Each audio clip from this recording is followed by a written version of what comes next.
आपको बताते चले कि राजीव कुमार वर्मा पुत्र राजेंद्र प्रसाद निवासी घमापुर पोस्ट गंगापुर वाराणसी तथा विपक्षी भूमाफिया बसंत पटेल पुत्र आनंद पटेल, निक्की पटेल, रीता देवी, आनंद पटेल, बसंत पटेल का साला संदीप पटेल, बसंत पटेल जमीनी विवाद में सभी लोग मिलकर लाठी डंडे, ईट रॉड, फावड़ा, प्राण घातक जानलेवा हमला कर दिया। इस घटना की सूचना तुरंत 112 पर पुलिस को सूचना दी गई और पुलिस मौके घटना स्थल पर पहुंची और लिखित तहरीर रोहनिया थाने पर दिया, लेकिन पुलिस के द्वारा विपक्षी के खिलाफ पुलिस के द्वारा कोई कानूनी कार्यवाही नहीं की गई और विपक्षी बसंत पटेल आए दिन जान से मुझे और मेरे परिवार को जान से मारने की धमकी दे रहा है और विपक्षी के खिलाफ पुलिस कानूनी कार्यवाही नहीं होने के कारण पुलिस कमिश्नर मोहित अग्रवाल को प्रार्थना पत्र दिया और पुलिस कमिश्नर के द्वारा विपक्षी बसंत पटेल को उसके परिवार पर उचित कानूनी कार्यवाही करने का आश्वासन दिया गया। वाराणसी से अशोक कुमार गुप्ता की रिपोर्ट। आप अपना परिचय दीजिए।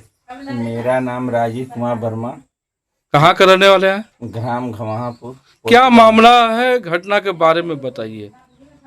मामला तो जमीन का विवाद है जो सन 2024 से चल रहा है। एक बार मीडिया पर चलाया गया हुआ था। हाँ, एक दो मुकदमे जो है कि चल रहे हैं कोर्ट में। हाँ। उनके वो बार बार मुकदमा उठाने की धमकी और जबरदस्ती हमारे जमीन में से रास्ता और पैड़ा भी लेना चाहते हैं। कौन है लेना चाह रहे हैं? पांडेपुर से लोग आए हुए हैं जो कि बैनामा लिए हुए हैं। अच्छा अच्छा। दूसरे का जमीन है उनका 1.5 बीसा, लेकिन बैनामा 2 बीसे का लिए हुए हैं। आधा बीसा हमारा अधिक लिखवा लिए। नहीं, आधा कैसे किस आधार पर लिखवा लिए? वो जब वो बैनामा करता ने उनको 2 बीसा बेच दिया। अच्छा, इसकी आपने कंप्लेन नहीं किया, दरखास्त नहीं दिया? हम कोर्ट में दिए हैं इस। हाँ, तो उस पर मामला क्या कोर्ट में चल रहा है? हाँ, कोर्ट में मामला चल रहा है। तो फिर क्या हुआ आपके साथ, बताइए। इस समय बीच बीच में धमकी गाली गलौच चढ़ते रहे, क्योंकि हमारी मशीनें हमारा अगल बगल खेत है। न तो हमको अपने खेत में सिंचाई करने देते हैं, न तो अगल बगल वालों को। अच्छा, कौन है उनका नाम बताइए। उनका नाम है बसंत पटेल, उनके पिताजी का नाम है आनंद पटेल और पूरे परिवार सहित निक्की, बिक्की, संतोष। अच्छा, कई लोग हैं? कई लोग हैं और काफी लोग रिश्तेदार भी आके रहते हैं वहाँ पे। अच्छा अच्छा। ये घटना कब की है? घटना पहले से आई। ये घटना 23 तारीख की है। हाँ। 23/6 सन 2026। हाँ हम लोगों ने सुबह गया, हाँ। अपना सिंचाई उचाई किया, मना किए भाई हमारा खेत है, हम तो सिंचाई करवा करेंगे, सब दिन से पीढ़ियों से चली आई है। हाँ हाँ। नाली उली जो भी सब कुछ भगवान सिंचाई के लिए दी है, वो जबरदस्ती बोले कि आपको हाँ। सिंचाई नहीं करनी है। तो उस अच्छा। समय बाद विवाद खत्म हो गया, हम अपना सिंचाई किए चले आए। ठीक। जब हम अपने मेडिकल पर असवारी आए 12:30 बजे के लगभग हाँ। हमारे पर फोन आया कि हमारे माता पिताजी को लोग मारने हुए चढ़े हुए हैं, जो कि अच्छा। वहाँ पर हम मशीन पर सीसीटीवी कैमरा लगवाए हुए हैं। अच्छा। लाइन कटती रही और आती है, जितनी भी उसमें रही रिकॉर्डिंग होती है, उसमें रिकॉर्डिंग में हमारे पिताजी को माता जी को भद्दी भद्दी एकदम गालियां देते हुए गले तक चढ़ चुके थे। क्या इसकी सूचना आपने पुलिस को दिया? हाँ, हमने असवारी से ही जब ये पता चला तो हमने असवारी से 112 नंबर को फोन किया। पुलिस आई मौके घटना स्थल पर? हाँ आई, और घटना से पहले पुलिस पहुंची थी। हम भी यहाँ से पहुंचे तो 112 आ गई थी। 112 ने कहा कि ये लोग मार करेंगे। बोलिए तो हम थाना अध्यक्ष जी को फोन करके वहाँ से प्रशासन बुलाए। हमने कहा ठीक है, आप प्रशासन बुलाइए। 112 नंबर ने थाना अध्यक्ष जी को फोन किया तो थाना अध्यक्ष जी द्वारा खबर आया कि उन लोगों से कहिए कि चौकी पर आए। ठीक।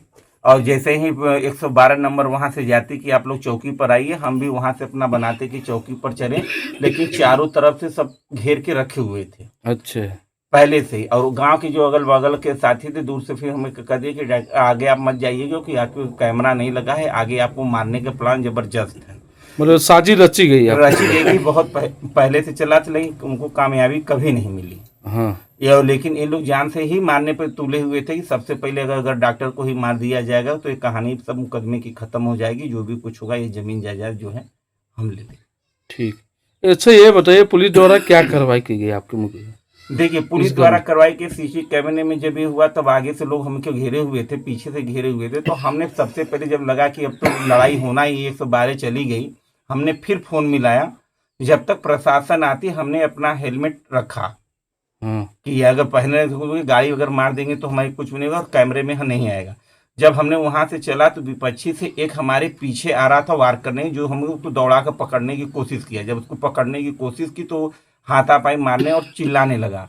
तुरंत हमारा बच्चा तो गया, आओ आओ जल्दी, आप पुलिस को पहले पकड़ो, नहीं तो यहाँ से सब लेके आ रहे हैं, मार अधिक है। तब तक पारी का पारा फावड़ा और डंडा उंडा लेके सबकी गाड़ के लोग चले गए। और फावड़े कितने लोग थे वो लोग?